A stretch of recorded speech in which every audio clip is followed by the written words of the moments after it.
Thank you, Dean. That was very nice, and we're real lucky to have a dean that supports us so much in our work. I want to thank everybody for coming out and participating, sharing your work. I just wanted to say just a few words, sort of reiterating the vision behind the conference and why it's so relevant right now in this critical juncture that we're in, that Dean Whitmer is talking about, and the notion of educational purpose that John was talking about in terms of how we're moving forward. The conference, as many of you know, was sort of developed as this sort of radical democratic model where there's no hierarchical organizing structure behind the conference. It's whoever wants to participate can participate, and so all the decisions are kind of made democratically and through our Facebook group, and if you're not on it, please join it.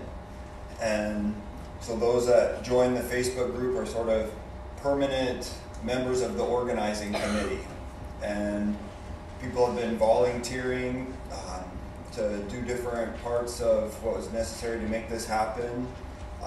Ilhan put together a nice banner and got the online stuff worked out. Chris Penny, one of our colleagues in the secondary ed department, created the webpage for us. Rebecca Goldstein, Simon Rutke, one of our colleagues here in philosophy at Westchester, Brad Perfilio, our colleague at Lewis, all kind of helped put the schedule together. And I also wanted to thank our secretary, Debbie Kaba, and Linda Ryan for helping put this together, and all the people over there in the Educational Administration Office, and to Dean Whitmer. But in terms of sort of the vision of the conference as we move forward into the future and in this critical juncture and this time we're in, and thinking about how this conference can be a part of what we're seeing emerge throughout the world, this anti-capitalist movement that's emerging all over the place, not just in the US, but globally. And you go to, for example, Occupy Philly or Occupy New York, you walk into the crowd and there's all these discussions going on. There's socialists, there's anarchists, there's communists, there's libertarians. There's all these people discussing ideas and possibilities for the future and where we're at. And I kind of see this as sort of along those lines as well.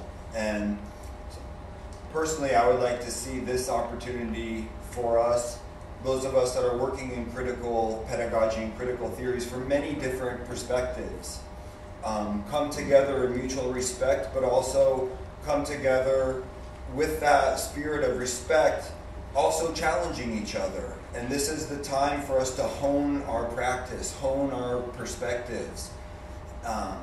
And so while, yes, we are embracing our ideological and positionality diversities, we are also, it's also important for us to be able to critique and challenge each other, and that will just make us stronger and be able to move forward in terms of thinking about education for liberation versus education for social control and domination. And I really see us moving in that direction, this conference moving in that direction, based on our ability to do just that in our Facebook group and the way that we're able to put this together and talk with each other with a lot of respect and love. And so it's very promising and very hopeful. I don't want to take up too much time. I just wanted to say those things and just say how much, how happy I am and how happy we are that this is coming together like it has, thanks to you all participating and being here.